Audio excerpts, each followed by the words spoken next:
So, preparing for mediation is an important aspect of your divorce proceedings.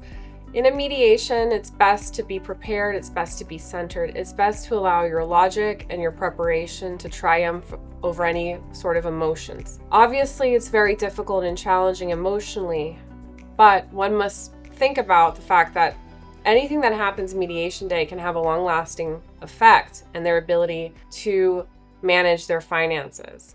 Oftentimes during mediation, asset division, alimony, or child support can be established, as well as anything more urgent and pending before the proceedings are finalized.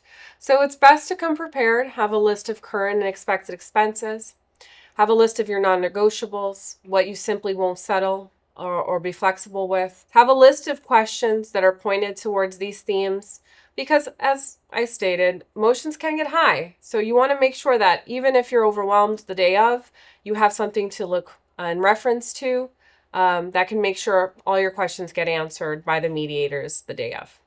Understanding what your non-negotiables are important because in a divorce settlement negotiations, certain parties want certain things.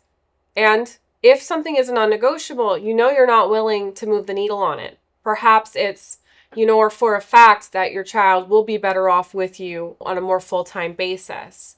So you're not willing to entertain negotiations about, how little or much time they should be with you because you've already in your mind established that, no, they need to be with me at least the entire school week. Non-negotiables are, kind of a fact and figure of what you need from the other party in order to keep yourself and your children financially afloat and enjoying relatively the same lifestyle as to not cause major disruption, which can affect both you and your children negatively. Non-negotiables are perhaps there's several properties and you don't particularly care for one versus another. So that's some point where you can be flexible. So that would be a point of flexibility and not a non-negotiable. However, if for example, I really want the summer house because it's close to my parents, I'm likely going to spend more time there because it's close to my parents, but I'm willing to be more flexible as to what percentage of ownership I'm going to retain or be paid out for rental property A, B, or C. So it's knowing what you want, having a clear picture, and knowing where you're willing to be flexible to get the ball rolling and to get the needle exactly where you want it with what is important to you. So in a divorce mediation, it's important to have a clear picture of all of your expenses, all of your income coming in, and any gap that needs to be filled by alimony or child support. If you don't have a clear and concise pictures of where you're at financially, it's very difficult for your attorney to request an amount or fight for an amount that will fill that void because you're not sure of what that void is. You don't want to get into a situation where you accept a certain amount of alimony or child support and that's not enough to cover your actual needs.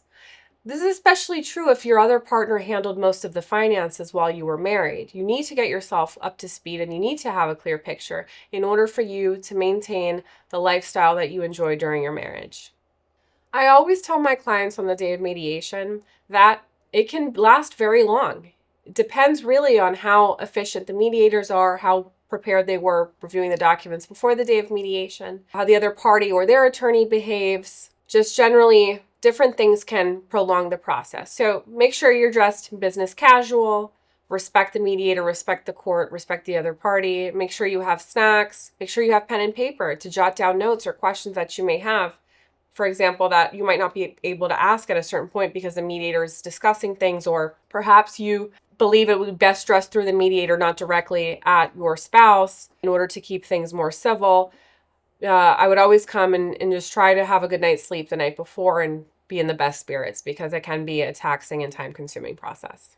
If you have any questions on how to better prepare for mediation, or if you'd like our assistance during the mediation process, please don't hesitate to contact Next Chapter Family Law for us to help you through it.